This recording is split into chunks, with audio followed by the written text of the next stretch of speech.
Assalamualaikum warahmatullahi wabarakatuh. Jumpa lagi di Dongeng Tengah Malam. Apa kabar dulurku semuanya? Semoga para sedulurku dalam keadaan baik, sehat walafiat, tidak kekurangan suatu apapun, dan selalu dimudahkan, dilancarkan, dan dimurahkan rezekinya yang barokah. Amin. Untuk kali ini saya akan membawakan cerita dari seorang narasumber. Beliau ini menceritakan yang terjadi di desanya semasa beliau ini masih, ya kalau dibilang kecil nggak terlalu kecil, sudah agak besaran lah. Kalau usia mungkin ya SMP lah pada masa itu.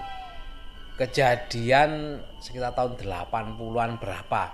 Dia juga lupa ingat pastinya tahun berapa. Tapi ini dialami oleh seorang perangkat di desanya, yaitu seorang mudin. Mudin itu apa ya? Itu perangkat desa yang biasanya itu membantu masyarakat, misalnya ada kematian, membantu prosesi kematian dan sebagainya lah, atau mungkin ya jadi wakil atau wali ya untuk menikahkan. Tapi kalau menikahkan biasanya ada lagi sih dari KUA atau naib ya.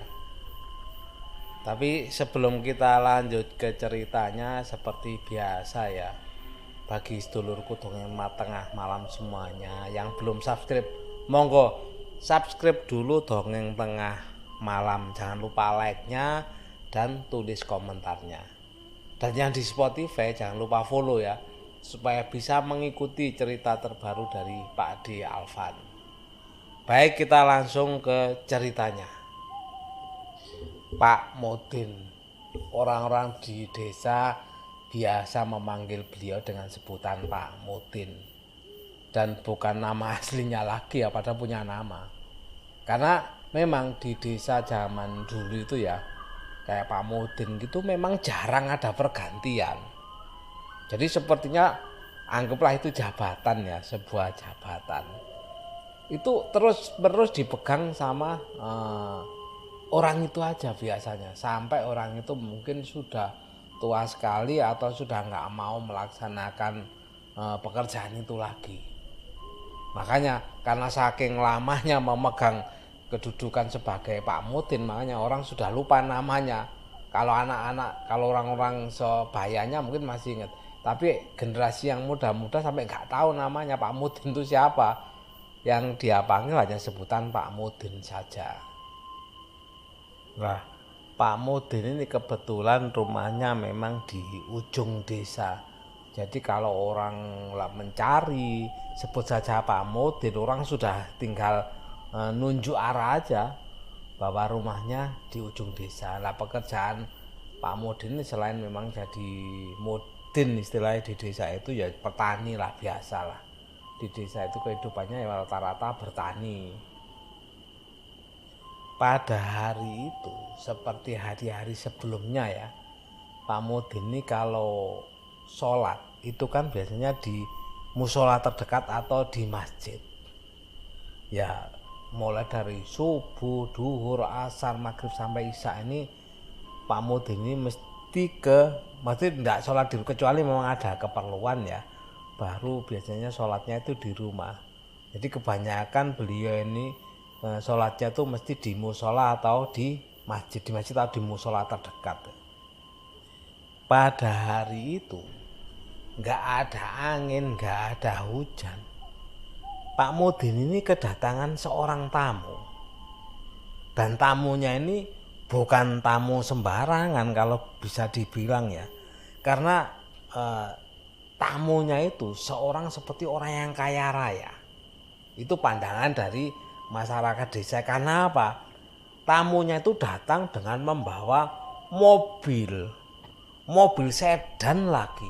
Bayangkan ya, di desa orang-orang desa jarang lah namanya punya mobil sedan di tahun 80-an berapa itu. Yang paling top orang punya mobil itu Colte itu, atau istilahnya sekarang ini kol tung-tung dari Mitsubishi itu ya. Ya itu sudah punya mobil Colte atau kol tung-tung itu sudah termasuk orang kaya di desa tersebut.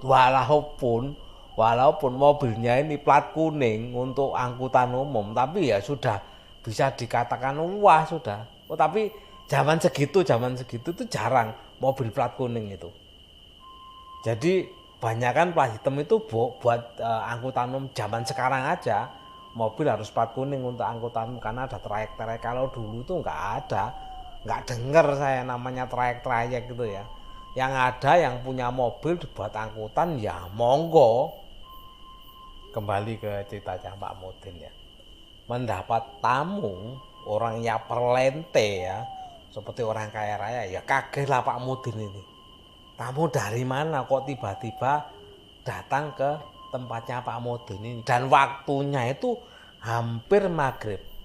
Karena apa, pada waktu itu Pak Mudinnya itu ingat katanya itu mau bersiap-siap berangkat ke sholat ke musola untuk menjalani sholat maghrib berjamaah. Begitu belum berangkat, tiba-tiba ada tamu orang kaya dengan membawa mobil sedan. Ya otomatis Pak Mudin ya berhenti mau keluar, namanya ada tamu ya. Karena orang desa, bagi orang desa memang benar tamu adalah raja. Mesti tamu itu disemanggakno, disemanggakno itu ya. Diterima apa ya, saya sampai lupa ya. Kalau ada inget tulis di kolom komentar ya. Saya ambil istilah disemanggakno aja ya. Diterima dengan baik lah. Diterima dengan baik karena ada tamu, disuruh masuklah tamu itu. Setelah masuk ngobrol-ngobrol sebentar, barulah ditanyai sama Pak Mudin itu, ada maksud dan tujuan apa kok tiba-tiba datang ke rumahnya Pak Mudin ini. Kemudian tamu itu pun menyampaikan maksud kedatangannya. Jadi tamu orang kaya yang dilihat Parlente itu bermaksud minta tolong Pak Mudin. Jadi beliau ini minta tolong ke Pak Mudin untuk menikahkan anaknya. Mendengar permintaan itu, Pak Mudin bingung. Loh, kok maksudnya kok saya itu Pak Mudin yang diminta tolong menikahkan anaknya? Harusnya kan bukan Pak Mudin, ada yang lebih tinggi lagi, yaitu kantor agama atau KUA istilahnya. Nah, Pak Mudin menyampaikan kalau mau mengawinkan anaknya, monggo silakan datang ke KUA, minta mereka untuk datang menikahkan anaknya, bukan Pak Mudin ini. Setelah dijelasin panjang lebar seperti itu, ternyata tamu itu bersikukuh bahwa dia minta tolong ke Pak Mudin karena kondisinya alasannya mendesak lah.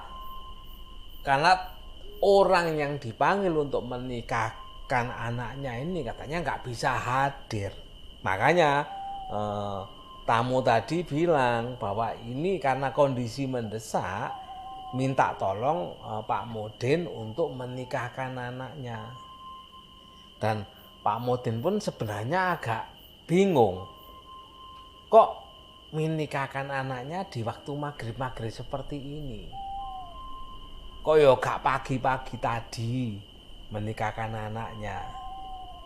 Ya tapi karena mau maghrib ya, Pak Mudin beralasan kalau memang minta bantuan, katanya Pak Mudin, bolehlah, bisalah nanti dibantu. Cuman karena ini waktunya sudah maghrib, Pak Mudin bilang beliau mau sholat dulu Pak Mudin ini. Dan tamunya sebenarnya agak memaksa, mintanya sekarang berangkat ya, maksudnya naik mobil bersama gitu loh.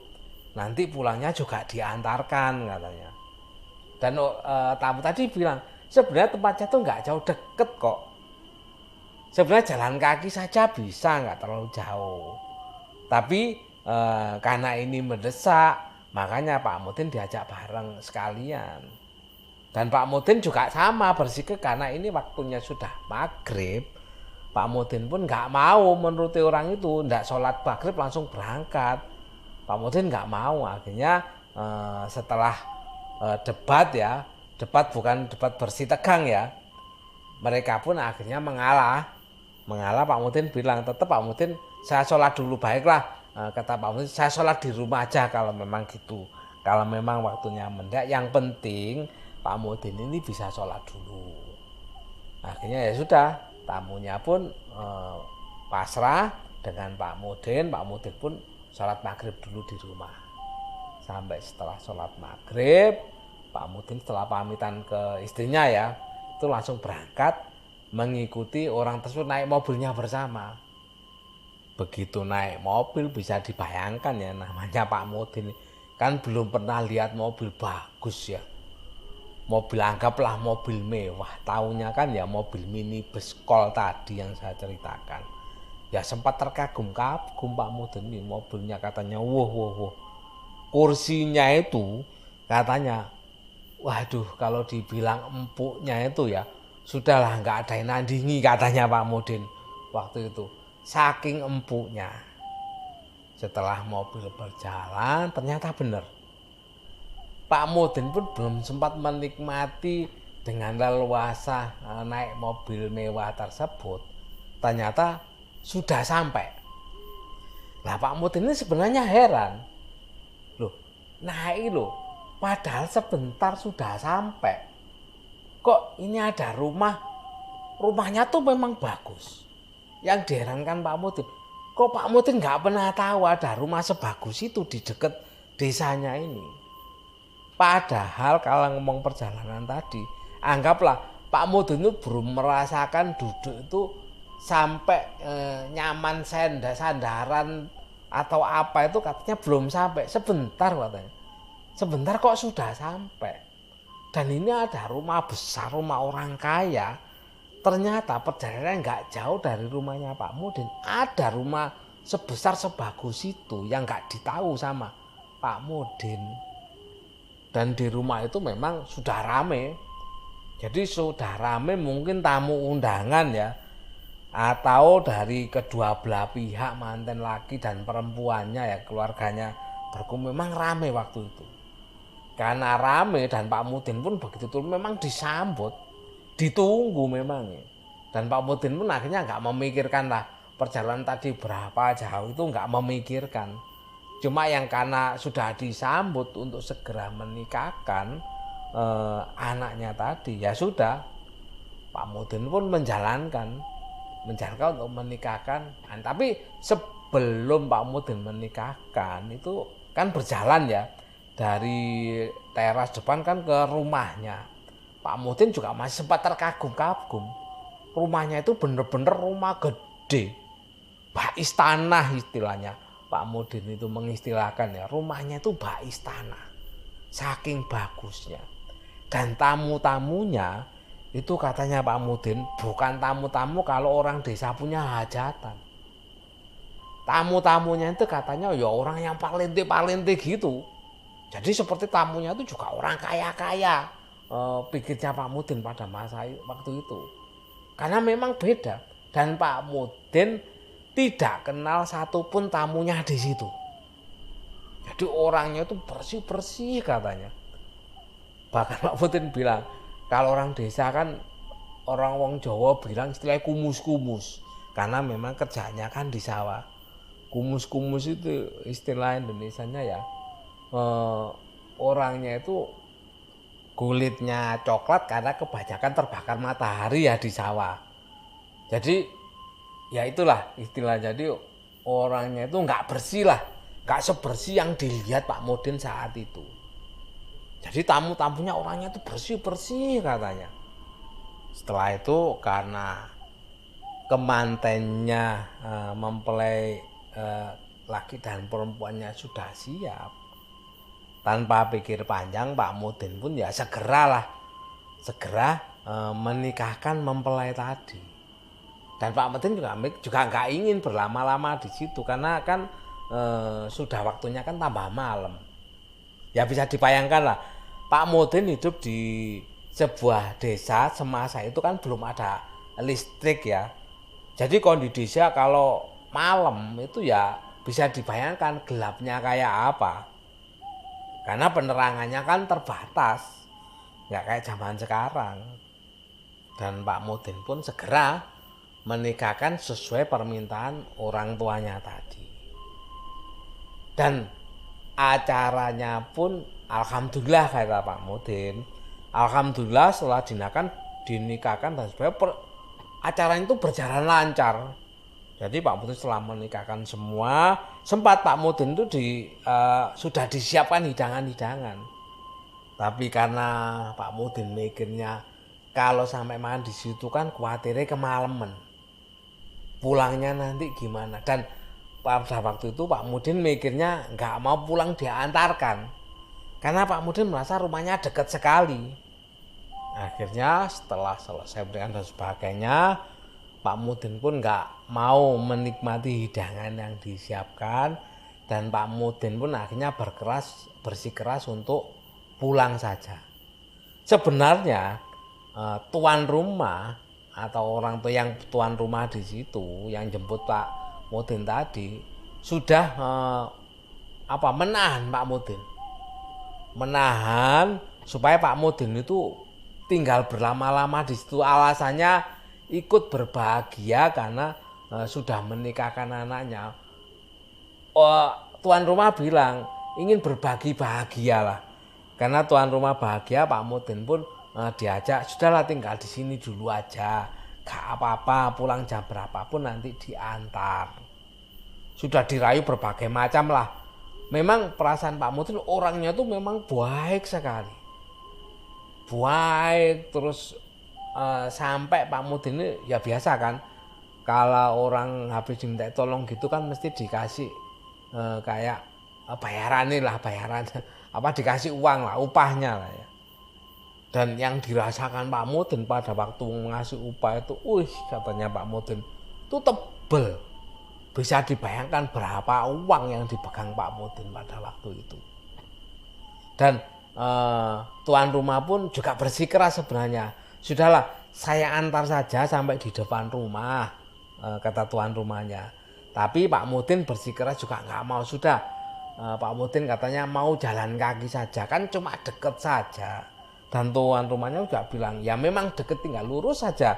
Itu sudah jalan rumahnya Pak Mudin. Karena memang Pak Mudin kan rumahnya di ujung desa. Jadi kayak di pinggiran desa gitu loh. Dan tuan rumah bilang memang sangat dekat sekali sebenarnya. Karena dipaksa mau diantar nggak mau, dengan berat hati tuan rumah pun akhirnya ya wis lah, kalau memang nggak mau ya sudah, monggo. Silakan pulang, nanti diantar sampai depan rumah aja.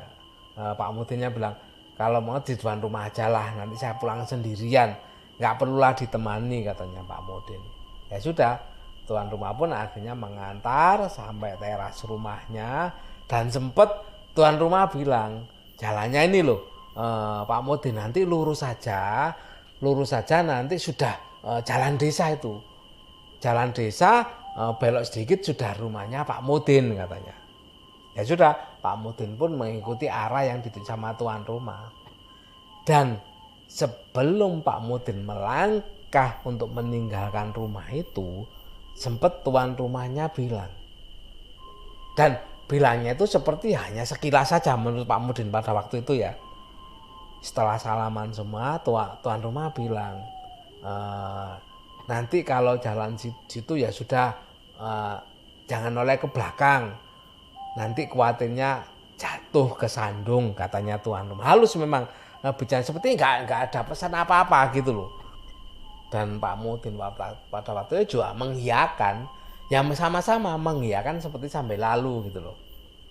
Setelah pamitan semua, berjalanlah Pak Mudin, berjalan meninggalkan rumah itu. Lah, petunjuk dari tuan rumah kan tinggal lurus saja. Lurus saja, depan nanti ada jalan belok kanan, sudah rumahnya, sudah masuk kampungnya Pak Mudin. Tapi dasar nggak tahu kenapa ya Pak Mudin itu. Pak Mudin memang lihat, pada waktu jalan itu Pak Mudin memang lihat merasa beliau ini berjalan di jalan memang. Dan jalan itu bukan aspal loh ya Mas Yan. Jadi jalan itu ya masih tanah tapi sudah berbentuk jadi jalan gitu loh. Nggak tahu ada pikiran apa di benaknya Pak Mudin. Pak Mudin ini merasa penasaran. Kok saya nggak pernah tahu ya ada rumah sebagus dan segede itu di dekat rumahnya. Selama ini kok Pak Mudin nggak pernah tahu. Karena rasa penasaran itulah. Sambil berjalan ke depan, sambil meraba-raba, kan memang jalannya agak gelap kan. Karena rasa penasaran, Pak Mudin ingin lihat lagi. Rumahnya seperti apa sih kok saya nggak pernah tahu. Masih penasaran, padahal tadi sudah di rumah itu. Sambil jalan pelan-pelan, Pak Mudin itu menoleh ke belakang, pingin melihat rumahnya lagi. Lah, pada waktu noleh ke belakang inilah, betapa kagetnya Pak Mudin ini. Begitu melihat ke belakang, Pak Mudin ini hanya melihat gelap gulita. Tidak melihat ada rumah besar di situ. Padahal Pak Mudin bilang, beliau ini berjalan kalau melangkah mungkin ya masih sekitar 5 mentok-mentok kok sampai 10 meter lah dari depan rumah besar tersebut. Rumah yang terang benderang tadi ya. Terang benderang karena lampunya itu katanya hiasannya bagus-bagus kayak lampu petromagnesium. Kan terang sekali, namanya juga ada pesta ya. Kan terang sekali. Dan Pak Mudin melangkah berjalan antara ya anggap 10 meter lah. Anggap lebih kurang katanya Pak. Anggap 10 meter begitu noleh ke belakang. Itu gelap gulita, tidak melihat cahaya satupun di rumah yang dia tinggalkan barusan. Bisa dibayangkan ya bagaimana posisi Pak Mudin saat itu. Melihat ke belakang gelap gulita, nggak ada rumah besar yang tadi terang benderang.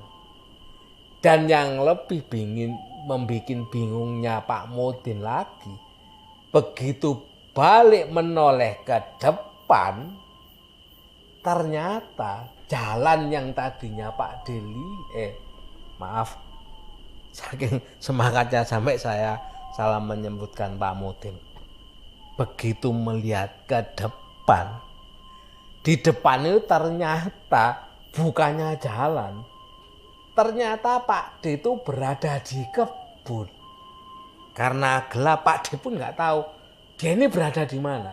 Jadi jalan yang tadi Pak Mudin lihat itu nggak ada jalan sama sekali. Bahkan yang dilihat Pak Mudin itu beliaunya berada di kebun tegalan istilahnya ya.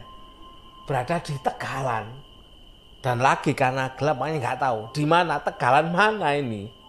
Sampai Pak Mudin ini toleh-toleh mana arah jalan ke menuju desanya itu. Karena Pak Mudin masih ingat bahwa katanya lurus saja itu sudah jalan menuju kampungnya, desanya Pak Mudin ini. Makanya Pak Mudin pun akhirnya dengan yakin ya sudah jalan ke depan saja sambil matanya meraba-raba melihat jangan sampai tersandung ya. Sampai akhirnya Pak Mudin melihat di kejauhan kok sepertinya ada lampu obor dan sebagainya dari kejauhan. Karena melihat ada lampu itu, Pak Mudin pun jalanlah menuju ke arah obor tadi. Dan beneran gak lama setelah Pak D jalan ketemulah sama lampu obor itu. Dan ternyata lampu obor memang gak 1 2, banyak lampu obor. Makanya Pak Mudin langsung bisa melihat. Dan begitu sampai sudah dekat, ternyata bener itu lampu obor dari orang-orang dari desanya membawa lampu obor.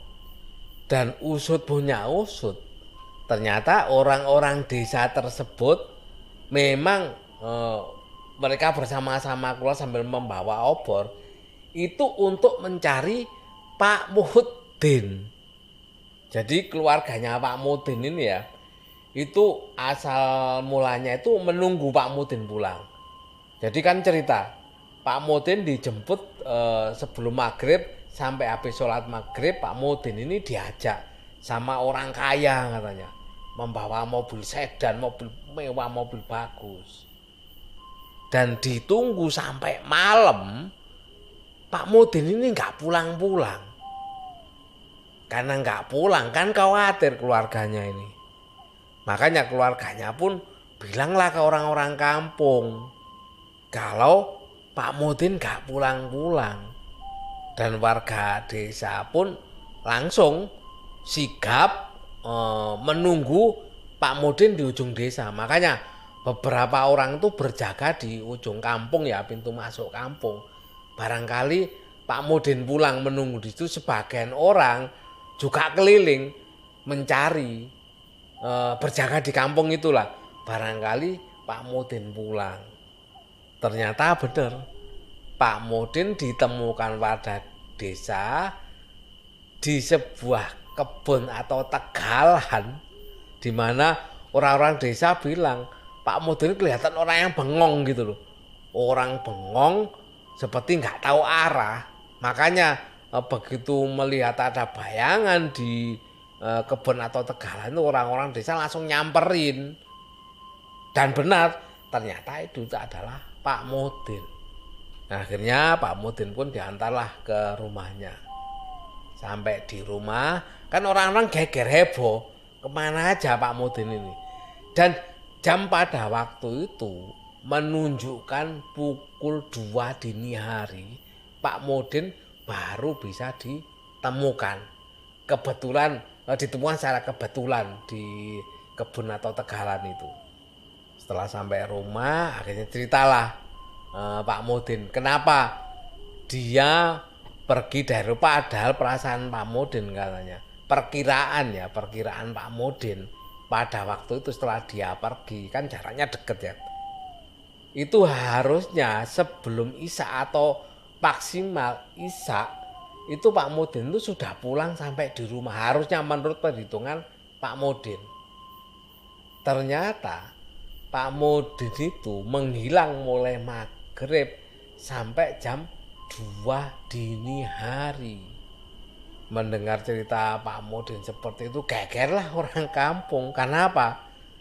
Ternyata berarti Pak Muhyiddin itu menikahkan orang dari alam yang berbeda. Dan alhamdulillahnya Pak Muhyiddin itu walaupun Pak Muhyiddin diajak ke alam mereka, alhamdulillah Pak Muhyiddin masih bisa kembali lagi ke dunianya manusia ini. Padahal Pak Muhyiddin dirayu berbagai macam cara katanya supaya tetap tinggal di sana dulu. Dan alhamdulillah akhirnya Pak Muhyiddin bisa pulang sampai di rumahnya. Dan happy ending, keluarganya pun berbahagialah melihat Pak Muhyiddin ini pulang dengan tidak kekurangan suatu apapun. Dan ada satu lagi, ingat Pak Muhyiddin tadi kan bilang beliaunya ini kan dikasih seperti cendera mata ya, dikasih kayak pembayaran gitu ya, jasa atas apa yang dilakukan Pak Muhyiddin. Dan ingat ya, Pak Muhyiddin pada waktu itu sempat tebel banget gitu loh. Berapa uangnya ini yang dipegang, yang dikasihkan ke Pak Muhyiddin itu. Dan setelah dicek, kan dimasukkan saku sama Pak Muhyiddin. Setelah dilihat, ternyata yang dimasukkan ke sakunya Pak Muhyiddin tadi adalah lembaran daun kering. Oh, itu tadi penutup cerita dari Pak Muhyiddin yang diceritakan oleh narasumber yang kebetulan tinggal di desa tersebut. Itu tadi ceritanya. Terima kasih kepada narasumbernya ya. Narasumbernya juga mohon maaf gak mau disebutkan di sini ya. beliau hanya menyampaikan, inilah ada cerita. Sekali lagi terima kasih untuk yang narasumber yang langsung menceritakan ke Pak D. Dan juga tidak lupa saya ucapkan terima kasih kepada sedulurku semua Dongeng Tengah Malam yang selalu setia mendengarkan cerita dari Pak D. Alvan. Dan juga terima kasih untuk komentar-komentar yang diberikan di kolom komentar ya.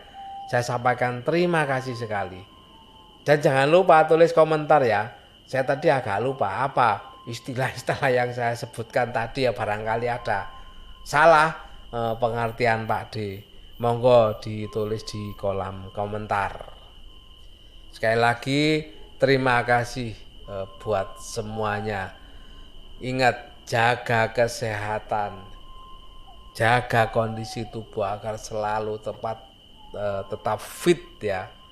Karena apa? Dengan tubuh yang fit, badan yang sehat, insya Allah penyakit virus apapun tidak bisa masuk ke tubuh kita. Karena kalau kita benar-benar bisa menjaga ya. Dan ingat, jangan sampai malas makan ya. Ingat, makan itu adalah salah satu bahan bakar untuk tubuh kita supaya tetap fit, sehingga tidak mudah terserang penyakit. Sebelum saya akhiri, saya ingatkan lagi, jangan lupa ya, sedulur yang belum subscribe, monggo di subscribe dulu. Yang di Spotify, monggo di follow dulu Dongeng Tengah Malam. Terima kasih buat semuanya, saya Pak D. Alvan, saya akhiri. Wassalamualaikum warahmatullahi wabarakatuh.